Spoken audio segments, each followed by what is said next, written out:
मुंबई की एक लड़की जो मसाज पार्लर में काम करती है। मसाज पार्लर में होता क्या है वो उसको पता था। ग्राहकों का मसाज करना, यदि ग्राहकों की कुछ और डिमांड होती तो उसको पूरी करना, वो उसको करने में उसको कोई परहेज़ नहीं था। एक दिन दोस्तों, एक अफ्रीकन व्यक्ति आया था इंडिया घूमने। इत्तेफाकन उस मसाज पार्लर में चला जाता है। काफ़ी थका हुआ था तो उसको लगा कि चल करके शरीर का मसाज करवा लेते हैं, थोड़ा सा बॉडी को रिलैक्स मिल जाएगा। वहाँ पहुँचता है। इत्तेफाकन वो महिला खाली रहती है। जो वहाँ की मैनेजर होती है उससे कहती है कि इस व्यक्ति का जा करके मसाज कर दो। उसको अंदर ले जाती है, उसका मसाज प्रारंभ कर देती है। दोस्तों, उस व्यक्ति के बदन पर जब उस महिला का कोमल हाथ का स्पर्श होता है तो उसके शरीर की जो उत्तेजनाएं होती हैं वो बढ़ जाती है। वो पूरी तरीके से अब तैयार हो चुका था, वो जो सब कुछ करना चाहिए था। दोस्तों, वो जो महिला थी उससे देख लेती है और उससे कुछ ऐसी इच्छा जाहिर करती है कि जिसको सुन करके वो दंग रह जाता है। वो महिला कहती है कि मैं चाहती हूँ कि एक रात के लिए आप मेरे घर चलो। मेरे घर पर मेरे पति बाहर गए हुए हैं एक हफ्ते के लिए और हम तुम्हारे साथ कुछ वक्त बिताना चाहते हैं। मेरे पास कस्टमर तो बहुत आते हैं, हमने बहुत सारे लोगों के साथ ये सब कुछ किया है, लेकिन वो संतुष्टि मुझे नहीं मिल पाई जो चाहिए होती है। दोस्तों, उस व्यक्ति को वो अपना नंबर देती है और शाम को अपने घर बुलाती है। और उसके बाद जो होता है पूरी कहानी में सुन करके दंग रह जाएंगे। आइए जानने का प्रयास करते हैं पूरी घटना में होता क्या है, उसकी इच्छा बढ़ी कैसे। इससे पहले जो नए दर्शक हैं जिन्होंने चैनल को सब्सक्राइब नहीं किया है, चैनल को सब्सक्राइब कर लीजिए। वीडियो कौन से शहर से देख रहे हैं अभी कमेंट करके बताइएगा। पिछली वीडियो पर जिन्होंने कमेंट किया था उनकी लिस्ट हमारे पास है। वीडियो के आखिरी में आप सभी का प्यारा सा नाम अवश्य लूँगा। तो देर न करते हुए चलिए कहानी की शुरुआत करते हैं। नमस्कार, प्रणाम, मैं कमलेश तिवारी। आज आपके लिए जो सच्ची घटना लेकर के हूँ, घटना मुंबई शहर के बोरेवली की है। यहीं पर रहने वाली एक महिला जिसका नाम शालिनी था, उम्र लगभग 28 साल के आसपास, अपने पति प्रमोद के साथ रहती थी। उसका पति प्रमोद एक एम्प्लॉय था कंपनी में, मल्टीनेशनल कंपनी में जॉब करता था। पति पत्नी में प्रेम तो बहुत था, लेकिन जो महिला शालिनी थी शायद पति से वो प्यार नहीं पा रही थी जो उसे चाहिए रहता था। क्योंकि प्रमोद अक्सर काम के सिलसिले में बहुत बिजी रहता था, कभी इंडिया तो कभी इंडिया के बाहर, टूर उसका हमेशा लगा रहता था, तो अपने पत्नी शालिनी को वक्त नहीं दे पाता था। शालिनी बहुत पढ़ी लिखी थी और घर पर अकेली रह करके बोर हुआ करती थी। एक दिन अपने पति से इच्छा जाहिर करती है कि यदि कोई नौकरी कर लें तो हमारा टाइम भी कटता रहेगा, साथ साथ कुछ अर्निंग हो जाएगी। उसका प्लान था मुंबई जैसे शहर में एक मकान लेना। उसका पति कहता कि मैं इतना अच्छा खासा कमाता हूँ, तुमको पैसे की क्या ज़रूरत है। शालिनी कहती कि यार पैसे की बात नहीं, बात यह है कि अगर कोई काम कर लेंगे, थोड़ा सा बिजी रहेंगे, घर पर बच्चे भी नहीं हैं और समय कटता नहीं, सारा दिन इसी टीवी और मोबाइल में समय गुजर जाता है, मैं बैठे बैठे बोर होती रहती हूँ। प्रमोद कहता है कि ठीक है, कोई जॉब ढूंढ लो। दोस्तों, जॉब ढूंढने लगती है। वो सोचती है कैसी एक ऐसी जॉब मिल जाए जिसमें पैसा भी मिले, साथ साथ उसका समय भी कटता रहे। जॉब ढूंढते ढूंढते एक मसाज पार्लर में जाती है। वहाँ पर जाने के बाद वहाँ रिसेप्शन पर अपना रिज्यूम वगैरह देती है। दोस्तों, मसाज पार्लर में मसाज तो किया ही जाता है, लेकिन उसकी आड़ में बहुत सारा गंदा काम भी होता है। वहाँ पर अक्सर खूबसूरत लड़कियों और महिलाओं को रखा जाता है। शालिनी बेहद खूबसूरत थी, शरीर की बनावट इतनी सुंदर थी कि जो कोई देखता बस देखता ही रह जाता। जब उसको पहली बार रिसेप्शन पर बैठी महिला देखती है तो कहती है कि तुम तो दिखने में बहुत सुंदर हो और मुझे ऐसे ही लोगों की ज़रूरत है। उसको सेलेक्ट कर लेती है। सैलरी उसको 30,000 रुपये महीने की ऑफ़र करती है। 30,000 रुपये शालिनी के लिए बहुत बड़ी रकम थी। अपने पति प्रमोद को फ़ोन करती है घर आ करके और कहती है कि जॉब मुझे मिल गई है और मुझे 30,000 रुपये महीने मिलेंगे। प्रमोद सुन करके बड़ा प्रसन्न होता है कि यार इतनी रकम तो बहुत बढ़िया है, मैं भी कमाता हूँ, सेविंग करेंगे, अपना घर ले लेंगे, हंसी खुशी रहेंगे। शालिनी कहती है कि बहुत अच्छा। दोस्तों, शालिनी अब अपने काम के प्रति मेहनत और लगन करने लगती है। अगले दिन से अपने काम पर जाती है। काम का पहला दिन होता है। कस्टमर आते हैं, मसाज करते हैं। कुछ कस्टमर ऐसे होते हैं जो कि कुछ और करने की डिमांड करते हैं। शालिनी को सब पहले से पता था कि होता क्या है, क्योंकि जो ये गलत काम हुआ करता था उसके पैसे अलग से मिलते थे। शालिनी को इन सब चीज़ों में कोई जो है परहेज़ नहीं था। वो कस्टमर आता, जैसी डिमांड करता, जो करता, सब कुछ करना पड़ता था। क्योंकि जो मैनेजर थी हायर करने से पहले बता दिया था यदि कस्टमर की कुछ एक्स्ट्रा डिमांड हुई तो वो पूरी करना पड़ेगा, उसके एवज में तुम्हें एक्स्ट्रा पैसे मिलेंगे। वो डिपेंड करता है कि आप डील किस हिसाब से कर लेती हो, क्या डिमांड करती हो। ये सुनकर के शालिनी को बड़ा अच्छा लगा कि चलो सैलरी तो मिलेगी ही, साथ ही साथ एक्स्ट्रा पैसे मिलेंगे।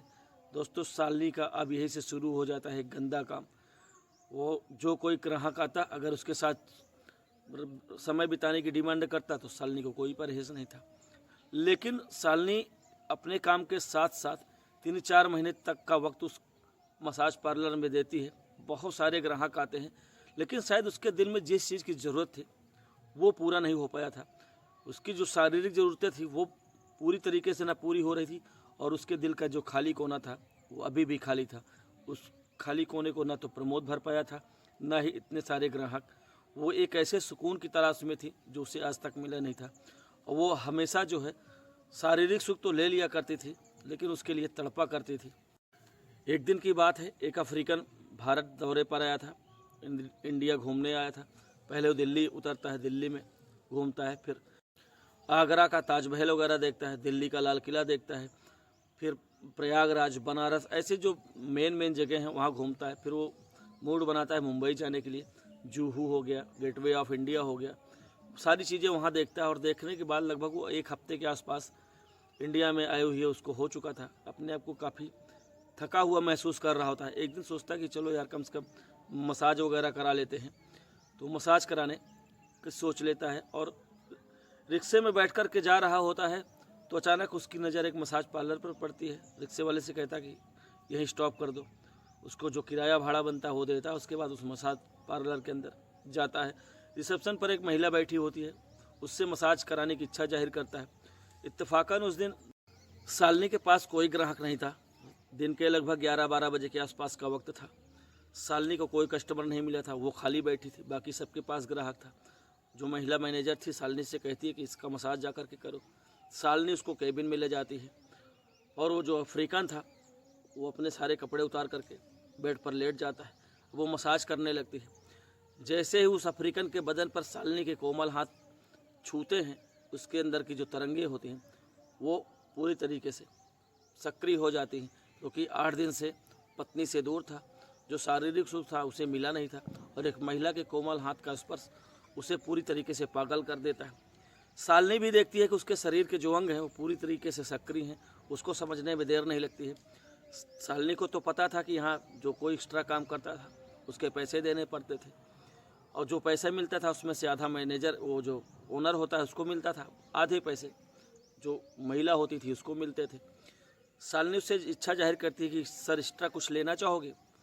वो कहता है कि एक्स्ट्रा क्या। तो वो कहती है कि सर अगर आप व्यक्तिगत कुछ कोई लड़की वगैरह कुछ चाहते हो तो बताइए। वो उसका मूड तो बना ही हुआ था। वो कहता है कि हाँ चाहिए, कौन लड़की है। तो वो कहती है कि सर अगर आप चाहो तो आप मेरे साथ चल सकते हो। तो कहता है कोई दिक्कत नहीं, मैं चलने के लिए तैयार हूँ, पैसा कितना लगेगा। 10,000 रुपये की डिमांड करती है, क्योंकि था अफ्रीकन, बड़ी मुसीबत वाली बात थी, उसको झेल पाना सबके बस की बात नहीं थी।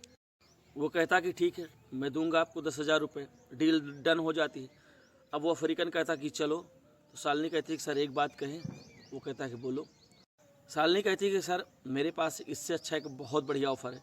वो कहता है क्या ऑफ़र है। वो कहती है कि सर मेरे पति 1 हफ्ते के लिए बाहर गए हैं, मेरा पूरा घर खाली है, और मैं चाहती हूँ कि आज रात आप मेरे घर आओ, और यहाँ हम दोनों बेशक कुछ करेंगे, मज़ा नहीं आएगा, और मैं खुल कर के जीना चाहती हूँ तुम्हारे साथ। अफ्रीकन बहुत खुश होता है, दोनों में परिचय होता है। उससे उसका नाम पूछती है तो अफ्रीकन कहता है कि मेरा नाम कॉफ़ी जैसन है। वो बड़ी प्रसन्न होती है, कहती है बहुत अच्छा नाम है, बहुत सुंदर नाम है। दोनों में परिचय होता है। परिचय के बाद शालिनी उसका नंबर लेती है और उससे कहती है कि 7:30 बजे मेरी शिफ्ट ख़त्म होगी, और मैं आपको व्हाट्सएप पे अपनी लोकेशन भेज दूंगी। यहाँ से मात्र 300-400 मीटर की दूरी पर मेरा फ्लैट है, मैं वहीं पर रहती हूँ। आप चाहो तो कहीं घूम लो, उसके बाद आप आ जाइएगा।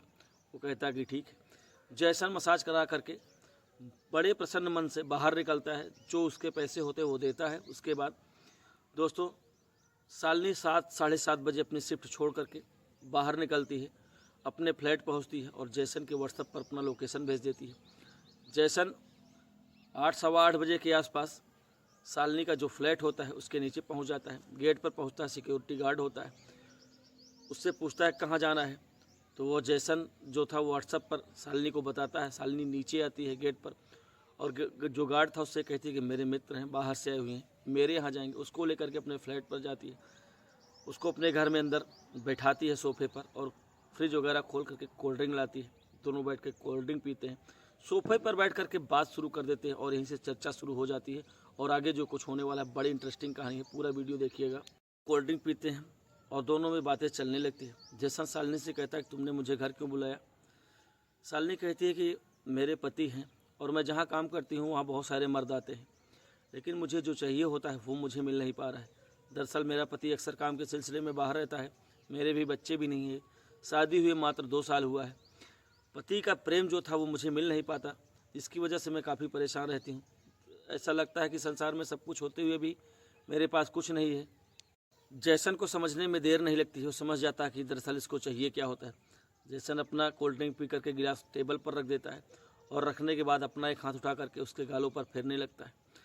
जैसन का स्पर्श पा करके देखते ही देखते जो शालिनी थी वो मदहोश होती जाती है। मुख से एक अजीब सी आह, वो इशारा कर रही होती है कि अब देर मत करो। पूरी तरीके से वो मूड बन चुका है उसका। दोस्तों, जैसन उसको उठाता है और उठा करके ले जा करके उसके बेड पर लिटा देता है और लेटाने के बाद जैसन अपने जो तौर तरीके होते हैं वो सब शुरू कर देता है। शालिनी को एक ऐसा प्रेम देता है कि शालिनी पूरी तरीके से उसके प्रेम में पागल हो जाती है। दोस्तों, उसके बाद शुरू होता है इन दोनों के बीच गंदा खेल। शायद आज शालिनी की ज़िंदगी में वो पल था जिसको वो जीना चाहती थी।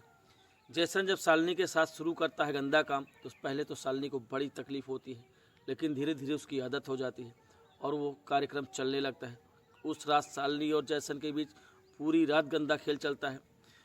शालिनी को कम नींद आ जाती है, थक जाती है, पता ही नहीं चलता। शालिनी सो जाती है, जैसन समझता है कि वे थक गई है, जैसन भी सो जाता है। अगले दिन सुबह होती है, शालिनी सो रही होती है और जैसन की आंखें खुली थी। शालिनी की नींद खुलती है तो देखती है कि जैसन जग रहा है। शालिनी शर्मा जाती है, अपना चेहरा नीचे कर लेती है। जैसन उसके गालों पर हाथ लगाता है, उसका चेहरा ऊपर करता है। जैसे ही उसको छूता है शालिनी फिर से मचल जाती है। दोस्तों, फिर से शालिनी और जैसन के बीच सुबह सुबह सारा कार्यक्रम होता है। उसके बाद सारे लोग फ्रेश होते हैं, नहाते धोते हैं। जैसन कहता है कि मुझे जाना है। शालिनी उसको पकड़ कर लिपट जाती है और कहती है कि अभी 3 दिन का वक्त मेरे पास है और मैं चाहती हूँ कि 3 दिन मेरे साथ और रहो, क्योंकि जो सुख तुमने दिया है शायद मुझे मिला नहीं था और जिस चीज़ की मुझे ज़रूरत थी वो सब कुछ तुमने दिया मुझे। मैं तुम्हें खोना नहीं चाहती हूँ। दोस्तों, जैसन उसके बातों को आगे मजबूर हो जाता है। वो कहता है कि अभी मेरी फ़्लाइट भी 3 दिन है, चलो मैं 3 दिन तुम्हारे साथ वक्त गुजार लेता हूँ। दोस्तों, अब जैसन की ये बात सुनकर के वो बड़ी प्रसन्न होती है। अपने जहाँ पर काम कर रही होती है वहाँ फ़ोन करती है और बताती है कि मेरी तबीयत ख़राब है, मैं 2-3 दिन काम पर नहीं आ पाऊँगी। तो वहाँ के जो मैनेजर थे उनको लगा कि जो महिलाओं की दैनिक बीमारियाँ हैं हर महीने वाली, हो सकता है वो कहते हैं कोई बात नहीं, क्योंकि वहाँ पर कस्टमर आते थे और कस्टमर को संतुष्ट करना उन लोगों का काम था, जिसके चलते वो कहती है कोई बात नहीं। उसको ये नहीं पता था कि शालिनी असल में फ्लैट पर कर क्या रही है और ना ही ये बात उसके पति प्रमोद को पता थी। पूरे घर का ऐसी कोई जगह नहीं बची थी जहाँ पर जैसन और शालिनी के बीच वो सब कुछ न हुआ हो। खूब इंजॉय करते हैं, आनंद की ज़िंदगी जीती है शालिनी। वो हर एक वो पल जीती है जो उससे चाहिए होता है। 3 दिन 3 रात लगातार ये सब कुछ चलता है। अब वक्त आ जाता है जैसन के जाने का और उधर से उसके पति के आने का। शालिनी की इच्छा नहीं थी कि जैसन जाए। जैसन तैयार होकर के जब अपना बैग उठाता है तो उसके गले लग जाती है और रोने लगती है। कहती है कि मैं भी तुम्हारे साथ चलूँगी, मुझे यहाँ बिल्कुल अच्छा नहीं लग रहा है। जैसन उसे बहुत समझाता है, कहता है कि देखो तुम्हारा घर है, परिवार है, मैं नहीं चाहता कि शादीशुदा ज़िंदगी में मैं जहर घोल दूँ। मेरा भी परिवार है। हाँ, मैं तुमसे वादा करता हूँ कि तुम्हारी दोस्ती हमेशा रहेगी। तुमको किसी चीज़ की कभी कोई ज़रूरत हो तुमने संकोच हमसे कहना। मैं कभी भारत आऊँगा तो बिना मिले तुमसे नहीं जाऊँगा। उसे बहुत समझाता है, लेकिन शालिनी के अंदर जो उसे सुख मिला था, जो उसे चाहिए होता था, वो सब कुछ मिला था, जिसके चलते वो पूरी तरीके से जैसन के पीछे पागल हो गई थी। वो बार बार रोए जा रही थी और जैसन से कह रही थी नहीं, मैं ये सब नहीं सुनने वाली हूँ, मुझे साथ लेकर के चलो। जैसन उसे बहुत समझाता है, उससे वादा करता है कि मैं जब भी आऊँगा तुम्हारे साथ रहूँगा, अपना ज़्यादा से ज़्यादा वक्त तुम्हारे साथ बिताने का प्रयास करूँगा। इस बार इंडिया आऊँगा तो स्पेशली मैं तुम्हारे लिए आऊँगा। वो समझा बुझा करके निकल जाता है। शालिनी उसको गेट तक नीचे छोड़ने आती है। उसे तब तक देखती रहती है जब तक वो दिखाई दे रहा होता है। देखते देखते वो आंखों से ओझल हो जाता है। शालिनी उदास मन से अपने घर आती है। घर आती है तो पूरा घर ऐसा लगता है जैसे मानो कोई कीमती चीज़ खो गई हो। वो खाने को दौड़ रहा होता है। वो हर एक जगह देखती है तो उसे जैसन की याद दिला रही होती है, चाहे वो सोफ़ा हो, चाहे वो कुर्सी हो, चाहे बेड हो, चाहे बाथरूम हो, हर एक जगह उसके जैसन की याद दिला रही होती। वो परेशान थी, जो चीज़ देखती जैसन की यादों में वो तड़पने लगती है। शाम तक उसका पति प्रमोद आ जाता है। आता है तो देखता है कि जो शालिनी का चेहरा काफ़ी उदास है।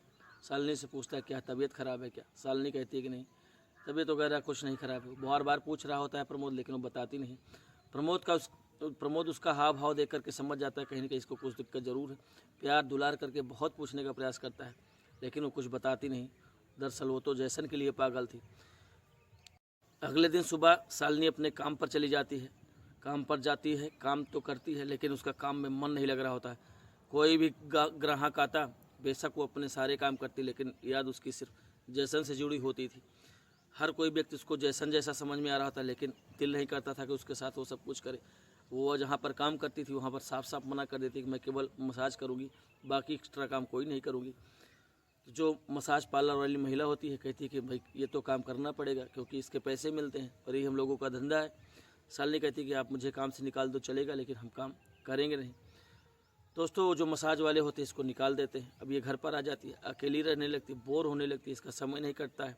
इसका पति प्रमोद पूछता है कि जॉब क्यों छोड़ दी? तो कहती है कि मेरा काम करने में मन नहीं लग रहा है और मैं काम नहीं करना चाहती थी, इसी वजह से मैंने वहाँ रिज़ाइन दे दी। वो कहता है ठीक है, कोई बात नहीं, घर पर रहो। दोस्तों, ये अकेली तनहा ज़िंदगी जी रही होती है। धीरे धीरे करके बहुत दिन हो जाता है, लगभग 6-7-8 महीने के आसपास। जैसन से व्हाट्सएप पर बातें किया करती थी, वीडियो कॉल पर बात किया करती थी। वो प्रेम, वो लगाव अभी भी बरकरार था। जैसन से कहती कि मैं तुमसे बहुत मिलना चाहती हूँ, मेरा मन बहुत है, और तुम्हारे जाने के बाद से मैं जैसा लगता है कि अकेली रह गई हूँ, मेरी दुनिया में कुछ है ही नहीं है। जैसन के सामने रोने गिड़गिड़ाने लगती है। उससे कहती कि बस एक बार किसी तरीके से आकर के मुझसे मिल लो। जैसन कहता है कि ठीक है। उसको मैसेज करता है कि मैं 1 हफ्ते बाद इंडिया आ रहा हूँ। वो बड़ी खुश हो जाती है। अब उसके चेहरे पर जो उदासी थी वो राहें तकने वाली खुशी हो जाती है कि 1 हफ्ता किसी तरीके से जल्दी से बीत जाए और जैसन आ जाए। दोस्तों, वो समय आ जाता है जैसन जब इंडिया आता है, सीधा मुंबई पहुंचता है। मुंबई पहुंचने के बाद शालिनी को मैसेज करता है, तो शालिनी कहती है कि घर पर मेरा पति है, ऑफिस गया है, घर पर मिलना ठीक नहीं है, ऐसा करो कि हम लोग होटल में मिलते हैं। वो कहता है ठीक है। जैसन एक होटल ले लेता है और उस होटल में शालिनी को बुला लेता है। इत्तफाकन देखिए, जो होटल था जहाँ पर शालिनी का पति प्रमोद काम करता था, उसी के जस्ट बगल होटल बना था। शालिनी को पता नहीं था कि मेरा पति यहीं पर काम करता है, उसको लगा कहीं और है। उसी होटल में शालिनी जा रही होती है तो अचानक से प्रमोद की नज़र पड़ जाती है। प्रमोद देखता है कि शालिनी होटल में जा रही है, उसको शंका सी हो जाती है। अब उसका गुप्त तरीके से पीछा करने लगता है। शालिनी उस कमरे में पहुँचती है जिस कमरे में जैसन होता है। जैसन और शालिनी दोनों पहुँचने के बाद एक दूसरे से लिपट करके अपने जो बीते हुए दिन थे उसको याद करके रोने लगती है। जैसन भी उससे गले से लगा लेता है। दोनों एक दूसरे को प्यार करने लगते हैं और देखते ही देखते दोनों के शरीर से कपड़े अलग हो जाते हैं। शालिनी वो ज़िंदगी फिर जीना चाह रही होती जो जैसन के साथ 3 दिन बिताई थी। जब शालिनी का पति प्रमोद उसको देखता है तो होटल के रिसेप्शन पर पहुंचता है और कहता है कि जो महिला ये कौन है? तो रिसेप्शन वाले कहते हैं कि कोई एक होटल में आदमी रुका है, अफ्रीकन आया है, उसी की गर्लफ्रेंड है। दोस्तों, ये सुन करके वो दंग रह जाता है कि मेरे पीठ पीछे मेरी पत्नी ऐसा काम कर रही है। तो प्रमोद कहता है कि मेरी वाइफ है। उसका आधार कार्ड वगैरह सब कुछ दिखाता है। होटल वाले से कहता है कि मुझे उससे मिलना है। होटल का जो प्रबंधन होता है, मैनेजमेंट होता है, उसको लेकर के उस कमरे के पास जाती है जहाँ पर जैसन और शालिनी होते हैं। दोस्तों, दरवाज़ा खटखटाया जाता है। शालिनी सोचती है कि कोई होटल का आया होगा, उसे क्या पता कि उसका पति प्रमोद आया। शालिनी कुछ कपड़े ओढ़ करके बेड पर बैठी होती है और जैसन बिना कपड़ों के था, सिर्फ कच्छा के लिए पहने था। जब दरवाज़ा खुलता है तो शालिनी की आंखें फटी की फटी रह जाती है। देखती है कि उसका पति है, साथ में 2-3 लोग और हैं। वो प्रमोद को देख करके भौचक्की रह जाती है। ना तो उठ सकती थी, ना बैठ सकती थी, क्योंकि शरीर पर कपड़े थे नहीं। प्रमोद उसको देखता है तो बड़ी ज़ोर से चिल्लाता है और कहता है कि तुम मेरे पीठ पीछे ये काम कर रही हो। दोस्तों, शालिनी को काफ़ी तेज़ गुस्सा आता है और शालिनी कहती है कि जो कुछ कर रही हूँ अपनी खुशी के लिए कर रही हूँ, अपने मन से कर रही हूँ। यदि तुम शायद ये प्यार मुझे देते तो मुझे ये सब करने की ज़रूरत नहीं थी। तुम्हें तो सिर्फ पैसा कमाना था।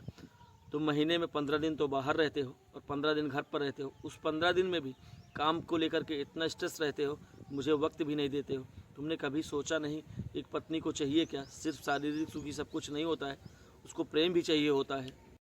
और मैं तुमसे साफ साफ कह देती हूँ मुझे तुम्हारे साथ नहीं रहना है। ये मेरा बॉयफ्रेंड है और मैं इसी के साथ रहूँगी और मैं इसीलिए इसको बुलाई हूँ। आज से हम दोनों अलग हो गए, हमारी राहें अलग हैं। ये सुनकर के दोस्तों प्रमोद के दिल पर मानो पहाड़ टूट पड़ता है। उसे धक्का सा लगता है, अपने आप को किसी तरीके से संभालता है और यही सोचता है कि मेरी किस्मत में शायद यही है। सालनी से कहता है कि जो तुम कर रहे हो बहुत गलत कर रही हो, इसका परिणाम जो होगा बहुत बुरा होगा और जब तुम्हारे साथ कुछ गलत होगा तब तुमको हमारी याद आएगी। सालनी कहती है कि तुम्हारी याद कभी नहीं आएगी, यदि तुम्हारी याद आती तो शायद मैं ऐसा नहीं करती। सालनी पूरी तरीके से पागल हो चुकी थी जैसन के लिए। जैसन उसका साथ देता है। दोस्तों, प्रमोद अपना निराश हुआ चेहरा लेकर के वापस आ जाता है। सालनी और जैसन दोनों एक दूसरे से वो सब कुछ चलने लगता है, होता रहता है। सालनी जैसन से कहती है कि हम तुम्हारे साथ रहना चाहते हैं और मैं पति के साथ नहीं रहना चाहती हूँ। जैसन कहता है कि ठीक है। दोस्तों, जैसन मुंबई में ही एक फ्लैट ले लेता है और सालनी और जैसन दोनों वहीं पर लिव इन में रहने लगते हैं। लगभग 3 से 4 महीने के आसपास रहते हैं। सब कुछ ठीक ठाक चल रहा होता है, लेकिन एक दिन अचानक सालनी देखती है कि जैसन एक नई लड़की लेकर के आया है। सालनी पूछती कि ये कौन है, तो जैसन कहता है कि ये मेरी नई गर्लफ्रेंड है। ये सुन करके सालनी कहती है कि जब मैं हूँ तो तुमको लड़की की क्या ज़रूरत है। तो जैसन कहता है कि देखो, मेरा इंटरेस्ट लड़कियों में है और मैं नई नई लड़कियों का शौकीन हूँ। अब तुम काफ़ी पुरानी हो गई हो, अब मेरा मन तुमसे भर गया है। ये सुन करके सालनी की आंखें फटी की फटी रह जाती है। उसे आभास हुआ कि शायद मेरे साथ धोखा हो चुका है। वो जैसन के ऊपर गुस्सा होती है। जैसन उसे बड़ी ज़ोर से डांटता है और कहता है कि तुम्हें क्या लगता है कि मैं तुम्हारे साथ पूरी ज़िंदगी बिताऊंगा। अब सालनी को आभास होने लगा कि मेरे साथ बहुत बड़ी गलती हो गई है, बहुत बड़ा धोखा हो गया है। सालनी को लगा कि न मैं इधर की हुई न उधर की, न मैं प्रमोद के साथ जा सकती हूँ और जैसन मेरे साथ ऐसा व्यवहार कर रहा है। अब क्या करूँ। जैसन उसको पूरी तरीके से नौकरानी बना देता है, उससे पूरा घर का काम कराता है। सारा काम अब सालनी करने लगती है। मजबूरी उसकी थी, जाए तो कहाँ जाए। अपने घर परिवार से बगावत, अपने पति से बगावत, साथ ही साथ जैसन का धोखा वो बर्दाश्त नहीं कर पा रही थी। उसको यही लग रहा था कि कुछ मिल जाए तो अपनी दुनिया ही ख़त्म कर लूँ। जबकि सालनी प्रमोद के प्यार को समझ नहीं पाई। प्रमोद उसे बेइंतहा प्यार करता था। उसको खुश करने के लिए अपने घर परिवार का भी साथ छोड़ दिया, क्योंकि उसकी ज़िंदगी में सालनी जब से आई थी उसके अलावा और उसकी ज़िंदगी में कोई था नहीं, न कोई लड़की न कोई गर्लफ्रेंड। उसको बेइंतहा प्यार करता था। दोस्तों, सालनी जब ये सब उसके साथ शुरू हुआ तो उसको प्रमोद की याद आने लगी, क्योंकि प्रमोद जिस तरीके से उसका ख्याल रखता था, बस उसको नहीं दे पाता था सिर्फ वक्त जो चाहिए होता था। अब उसको लगने लगा कि मैंने बहुत बड़ी गलती कर दी, करे तो क्या करे। 4-5 महीने तक वो नौकरानी की तरह ज़िंदगी जीती है। जब ऊब जाती है तो ये सोच करके जैसन से कहती है कि तुम मुझे छोड़ दो, मैं जहाँ जाना होगा जाऊँगी, आज के बाद हमारा तुम्हारा कुछ नहीं है। जैसन हर रोज़ नई लड़की लाता था। वो ये सब देख करके परेशान हो चुकी थी, इतना ज़्यादा परेशान हो चुकी थी, स्ट्रेस में थी कि उसके समझ में कुछ नहीं आ रहा होता है। सालनी अब जैसन के कैद से आज़ाद हो चुकी थी, निकलती है, सोच रही होती कि कहाँ जाऊँ, क्या करूँ। उसके समझ में कुछ नहीं आ रहा होता है। उसका मायका भी नहीं बचा था, सिर्फ बचा था तो प्रमोद का घर। यदि प्रमोद के पास जाती भी तो कौन सा चेहरा लेकर के जाती। फिर भी एक बार वो जो है सोचती कि चलो जा कर के देखती हूँ होता क्या है। दोस्तों, सुबह के लगभग 8 साढ़े 8 बजे का समय था, संडे का दिन था। सालनी अपने फ्लैट पर पहुँचती है, बेल बजाती है। प्रमोद घर पर था, उस दिन ड्यूटी पर गया नहीं था, छुट्टी थी उसकी। प्रमोद दरवाज़ा खोलता है। प्रमोद देखता है कि सालनी उसके सामने खड़ी है। पहले तो उसको घृणा भरी नज़रों से देखता है और कहता है कि तुम यहाँ क्या करने आई हो, तुम्हारी ज़रूरतें पूरी हो गई क्या। सालनी की आंखों से आंसू बहने लगते हैं और इतनी तेज़ से बहने लगते हैं कि थमने का नाम नहीं ले रहे होते हैं। प्रमोद दिल का बहुत साफ था, सच्चा इंसान था। उसको दया आ जाती है और उसको अंदर बुलाता है, बिठाता है। सालनी उससे सारी कहानी बताती है। सुन करके जो प्रमोद दंग रह जाता है। प्रमोद उसे समझाता है कि जो तुमने किया सिर्फ निजी स्वार्थ के लिए किया। यदि शायद मेरे बारे में या परिवार के बारे में सोचा होता तुम ऐसा कदम नहीं उठाती, और जो लोग ऐसा कदम उठाते हैं उसका परिणाम सिर्फ ऐसा ही होता है जो तुम्हारे साथ हुआ। सालनी उसके पैरों में गिर जाती है और गिड़गिड़ाने लगती है। कहती है कि मेरी ज़िंदगी में तुम्हारे सिवा कोई था नहीं, अचानक से पता नहीं कहाँ ये आ गया और मैं इसके प्यार में पागल हो गई और मैंने इतना गलत कदम उठा लिया। जो कुछ किया मैंने बहुत गलत किया, दोबारा ऐसी कोई गलती मुझसे नहीं होगी। हम चाहते हैं कि फिर से हम एक पति पत्नी के रूप में रहें और मेरी एक गलती है, इसको माफ़ कर दीजिए। दोबारा तुमको कहीं से कुछ गलत लगेगा, जो तुम चाहोगे वो मैं करने के लिए तैयार रहूँगी। दोस्तों, प्रमोद का दिल साफ था, बेचारा बहुत अच्छा इंसान था। उसको किसी तरीके से माफ़ कर देता है, क्योंकि सालनी से बेइंतहा प्यार करता था। सालनी शायद उसके प्यार को समझ नहीं पाई थी। वो चंद मिनटों की खुशियों के लिए वो ऐसा कदम उठा लिया था। सालनी से कहता है कि चलो ठीक है, कोई बात नहीं, लेकिन दोबारा ऐसा नहीं करना। ये सुन करके सालनी दहाड़े मार करके रोने लगती है। वो उसको गले लगा लेता है, उसको उसके बालों वगैरह को सहलाता है, पुचकारता है, प्यार करता है, कहता है चलो कोई बात नहीं, समझाता बुझाता है। दोस्तों यहीं से एक टूटी हुई ज़िंदगी फिर से जुड़ जाती है। किसकी सूझबूझ से? सिर्फ प्रमोद की सूझबूझ से। शायद दूसरा कोई पति होता तो उसे स्वीकार ही नहीं करता, कहता कि तुझे जहाँ जाना है जाओ, जिससे जो करना है करो, हमारा तुम्हारा कोई नाता नहीं। लेकिन शायद वो बेइंतहा प्यार करता था। जो लोग किसी को बहुत प्यार करते हैं, शायद वो धोखा दे दे और दोबारा फिर आ जाए तो शायद वो लोग प्यार को एक्सेप्ट कर लेते हैं। वही शायद प्रमोद के साथ हुआ था। तो दोस्तों कहानी कैसी लगी कमेंट करके ज़रूर बताइएगा। लेकिन जाने से पहले पिछली वीडियो पर जिन्होंने कमेंट किया था 2 मिनट उनका प्यारा सा नाम लेना चाहूँगा। योगेंद्र सुरेंद्र मोहन व्यास, आसिफ खान इंदौर मध्य प्रदेश से, मुना कुमार सूरत से, नंदनी कुमारी, विकी कुमार, सुंदरलाल अहिरवार छतरपुर मध्य प्रदेश से, रवि चोपड़ा, मोहम्मद जावेद अख्तर दिल्ली से, पीएन तिवारी जी बलिया उत्तर प्रदेश से, जोया, दिलीप राजपूत खंडवा से, अंशु गोदारा, डीजे छोटू लवर और हेमराज सूरत से। आप सभी ने वीडियो पर इतना प्रेम और स्नेह दिया, ऐसे ही प्रेम और स्नेह बनाए रहें।